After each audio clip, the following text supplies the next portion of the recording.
बच्चा नारायण दास, ये नगरी तो दूर से बहुत ही सुंदर दिखाई पड़ती है। देख, कुछ भिक्षा मिले तो भगवान का भोग लगे, और क्या। गुरुजी महाराज, ये नगरी तो बहुत ही सुंदर है, पर भिक्षा भी सुंदर मिले तो बहुत आनंद है। बच्चा गोवर्धन दास, तू पश्चिम की ओर जा और नारायण दास पूर्व की ओर जाएगा। जी गुरुजी।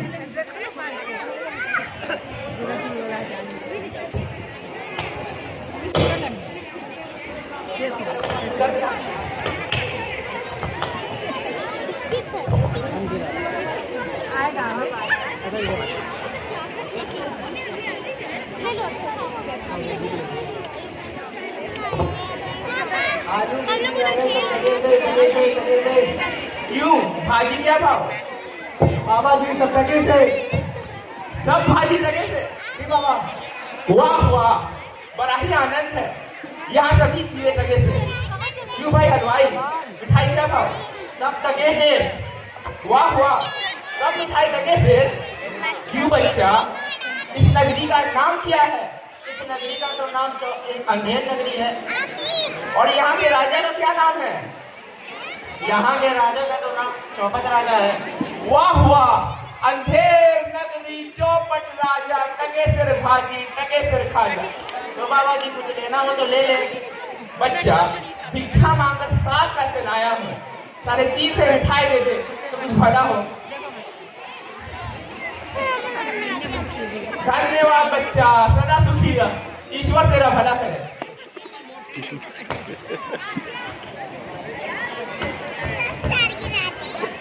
बच्चा गोवर्धन दास, क्या भिक्षा लाया? गठरी तो भारी मालूम पड़ती है। गुरुजी महाराज, भिक्षा में 7 पैसे मिले थे, उसी से 3.5 से मिठाई मोल ली है। 7 पैसे में 3.5 से मिठाई? जी गुरुजी महाराज। बच्चा नारायण दास ने मुझसे कहा था, यहाँ सभी चीजें टके से मिलती हैं। मैंने क्यों बोला? अभी आते हुए तुमने कहा था। लगता है गुरुजी भुलक्कड़ हो गया है, याद करो। बादाम खाया करो। चलिए। जी गुरुजी महाराज, मैंने बोला था। तो बच्चा नारायण दास ने मुझसे कहा था कि यहाँ सभी चीजें टके से मिलती हैं, पर मैंने इसकी बात का विश्वास नहीं किया। बच्चा, यह कौन सी नगरी है और इसका कौन सा राजा है जहाँ टके सिर भाजी और टके सिर खाजा बिकता है? गुरुजी महाराज, इस नगरी का नाम है अंधेर नगरी और यहाँ के राजा का नाम है चौपट राजा। तो बच्चा, ऐसी नगरी में रहना उचित नहीं है जहाँ टके सिर भाजी और टके सिर खाजा बिकता है। सेठ सेठ सब एक से, जहाँ कपूर कपास, ऐसे देश कुदेश में कबहू न कीजिए निवास। बस ये ऐसे देश नहीं, कनक वृष्टि जो होए, रहिए तो दुख पाइए, प्राण दीजिए खोए। सो बच्चा, चलो यहाँ से, मैं तो इस नगरी में अब एक क्षण भी नहीं रहूंगा। देख, मेरी बात मान, नहीं तो पीछे पछताएगा। मैं तो जाता हूँ, पर इतना कहे जाता हूँ कि कभी भी संकट पड़े मुझे याद कर लेना। गुरुजी महाराज, पूरे संसार में ऐसा कोई देश नहीं है जहाँ टकेसर में भाजी और टकेसर में खाजा बिकता है। 2 पैसा जेब में रहने से ही पेट भर जाता है, तो हम तो यही रहेंगे। जैसे तुम्हारी इच्छा। धन्यवाद गुरुजी, मैं तो चला लड्डू खाने।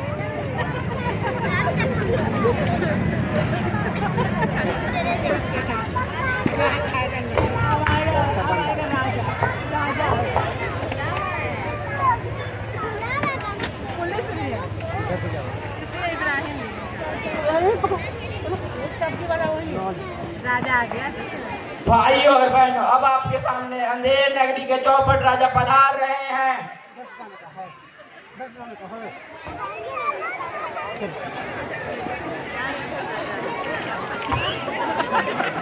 राजा देखे चौपट है।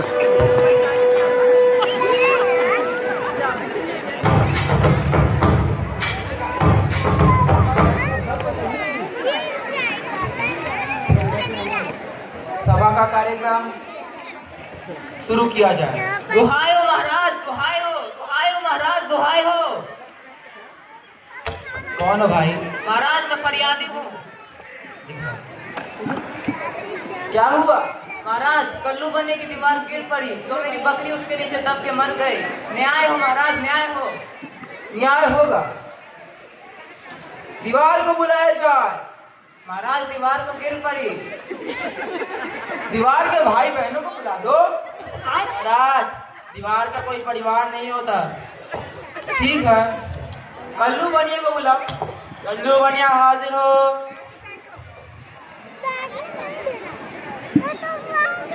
ए बैठो।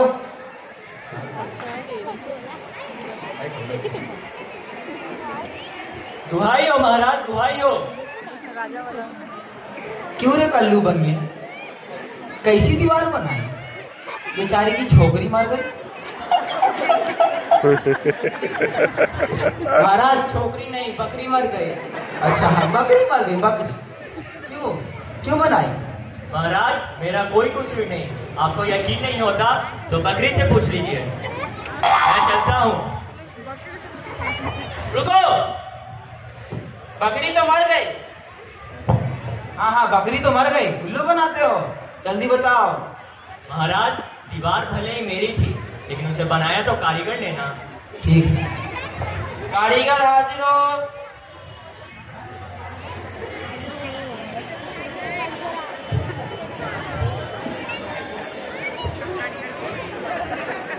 महाराज की जय हो, महाराज की जय हो। क्यों रे कारीगर, तूने ऐसी दीवार क्यों बनाई? बेचारे की मकड़ी बार बार मर जाती है। महाराज चूने वाले ने ऐसा खराब चूना बनाया कि दीवार गिर पड़ी। महाराज मकड़ी नहीं बकरी। अच्छा बकरी। बोलो, अब तुम बोलो। महाराज चूने वाले ने ऐसा खराब चूना बनाया दीवार गिर पड़ी। इसमें मेरा क्या दोष? हाँ, तुम्हारा कोई दोष नहीं है। चूने वाला हाजिर हो।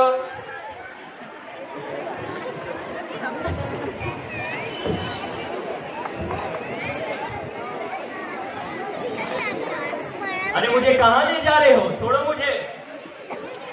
क्यों रे चूने वाले, इतना पतला क्यों चूना बनाया कि इसकी बकरी मर गई? महाराज भिष्टी ने चूने में पानी ज्यादा डाल दिया, इसी से दीवार कमजोर हो गया। ठीक है, तुम जा सकते हो। भिष्टी हाजिर हो।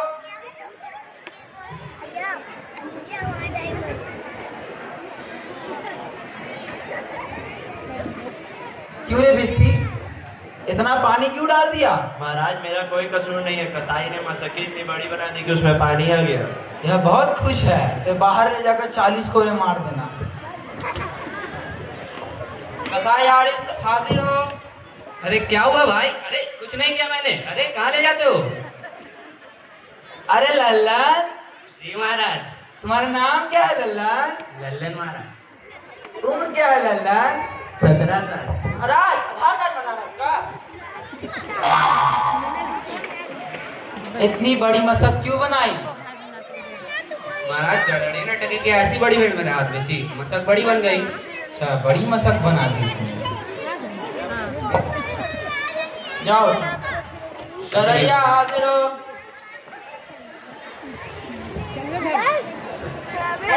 अरे क्या हो गया? मुझे क्यों ले जा रहे हो? मैंने क्या किया है? पता ना, देखो। क्यों रे गराड़िए, तूने बड़ी भीड़ क्यों भेज दी उसे? महाराज उसी समय कोतवाल ने अपनी सवारी निकाली, इसकी वजह से मैं बड़ी भीड़ और छोटी भीड़ के बीच में अंतर ना कर सका महाराज। अच्छा ठीक है। एक मिनट। मेरा मंत्री अब भेज देगा तुम्हें, लेकिन मैं भेजना चाहता हूँ। जाओ जाओ, जाओ।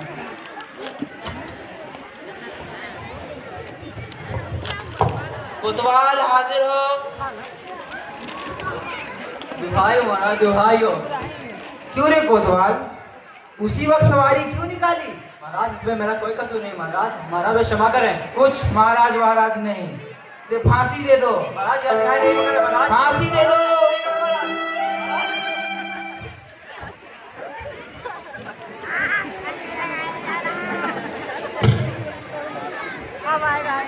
सिपाहियों, कोतवाल साहब की गर्दन पतली निकली, फांसी का फंदा बड़ा बन गया। महाराज से क्या कहते हो, समाधान ढूंढो।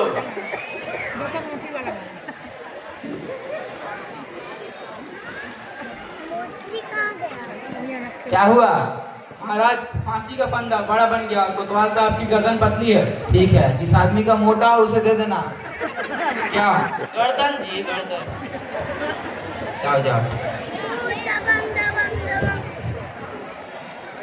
क्या कर रही है मोबाइल में? सफा।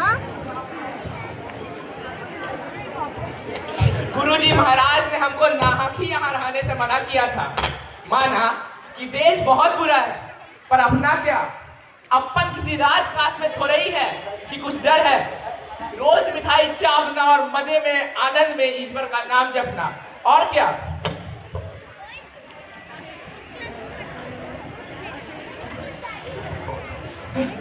चल बे चल, मिठाई खाकर बड़ा मोटा हो गया है, आज मजा मिलेगा। अरे भाई, मैंने तुम्हारा क्या बिगाड़ा है, तुम मुझे पकड़ते हो। आप बड़े मोटे हैं इसलिए आपको फांसी लगेगी। मोटा होने पर फांसी? अरे ये कहाँ का न्याय है। अरे भाई, मैं फकीर हूँ और फकीरों से मजाक तो बिल्कुल नहीं किया जाता। जब सूली पर चढ़ जाओगे तब मालूम चलेगा फांसी है या मजाक। सीधी सी चल जाओ या घसीट करके चले। तब भी बाबा, बात क्या है कि एक फकीर आदमी को, सन्यासी आदमी को ना हम फांसी देते हो। बात क्या है कि कल कोतवाल साहब को फांसी देने का हुक्म हुआ था। जब फांसी देने उन्हें ले गए थे तो फांसी का फंदा बड़ा निकला और कोतवाल साहब दुबले हैं। तो हम लोगों ने इस पर महाराज से अर्ज की तो इस पर हुक्म हुआ कि किसी मोटे आदमी को फांसी दे दो, क्योंकि बकरी मरने के अपराध में किसी ना तो किसी को सजा मिलना जरूरी है, नहीं तो अन्याय होगा। दुहाई परमेश्वर की, दुहाई परमेश्वर की। अरे मैं नाहक मारा जाता हूँ। अरे यहाँ बड़ा ही अंधेर है। अरे ये तो वही बात हो गया कि खेत खाए गदहा, मारे जाए गदहा। अरे मैंने गुरुजी महाराज का कहा ना माना, जुला से मारेगा रे। भोगना पड़ रहा है। गुरुजी कहाँ हो, आओ मेरे प्राण बचाओ। गुरुजी, गुरुजी, हाय हाय, मुझे बेअपराधी फांसी देते हैं। अरे भाइयों, मुझे धर्म का तो लिहाज करो। अरे मुझे छोड़ दो। हाय हाय। अबे चुप रहे, कहीं महाराज का हुक्म टल सकता है। यह तेरी आखिरी दम है, ईश्वर का नाम ले, बेफायदा क्यों शोर करता है। हाय हाय, मैंने गुरुजी महाराज का कहा ना माना, उसका फल मुझे भोगना पड़ रहा है। गुरुजी कहाँ हो, आओ मेरे प्राण बचाओ। गुरुजी बचाओ मुझे। गुरुजी, गुरुजी, गुरुजी। अरे बच्चा गोवर्धन दास, तेरी यह क्या दशा है? गुरुजी महाराज, दीवार के नीचे बकरी दब कर मर गई, इसके लिए मुझे फांसी दी जा रही है। गुरुजी बचाओ। मैंने तुम्हें पहले ही यहाँ रहने से मना किया था, लेकिन तुमने मेरी बात नहीं मानी। गुरुजी ज्ञान मत दो। गुरुजी, गुरुजी बचाओ, ज्ञान मत दो। कोई चिंता नहीं, नारायण सब समर्थ है। सुनो सिपाहियों, मुझे मेरे शिष्य को अंतिम उपदेश देने दो। तुम लोग जरा किनारे हो जाओ। देखो, अगर मेरा कहा ना मानोगे तो नारायण तुम्हारा भला ना करेगा। जी गुरुजी, हम लोग आवश्यक क्या हो जाते हैं, आप बेशक। तब तो हम ही फांसी पर चलेंगे। नहीं बच्चा, हम बूढ़े हुए, हमको चढ़ने दे फांसी पे। स्वर्ग जाने में बूढ़ा जवान क्या, आप तो सिद्ध है, आप महान है, आपको गति अगतित है क्या। फांसी पर तो हम ही चढ़ेंगे। देख बच्चा, हम तुमसे बड़े हैं, तुम्हारे गुरु हैं, फांसी पे तो हम ही चढ़ेंगे। गुरु क्या, शिष्य क्या, फांसी पर तो हम ही चढ़ेंगे। फांसी तो हम ही चढ़ेंगे। हम चढ़ेंगे। क्या गोलमाल है महाराज? चेला कहता है मैं फांसी पर चढ़ूंगा, गुरु कहता है मैं फांसी पर चढ़ूंगा, कुछ मालूम नहीं चलता क्या बात है।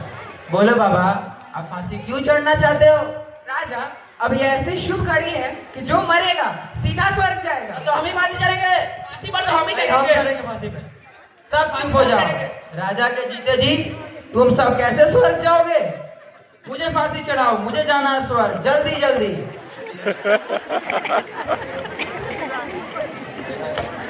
जहाँ न धर्म न बुद्धि नहीं, नीति न सुजन समाज, ते ऐसे ही आपहु न से जैसे चौपट राज। धन्यवाद। धन्यवाद।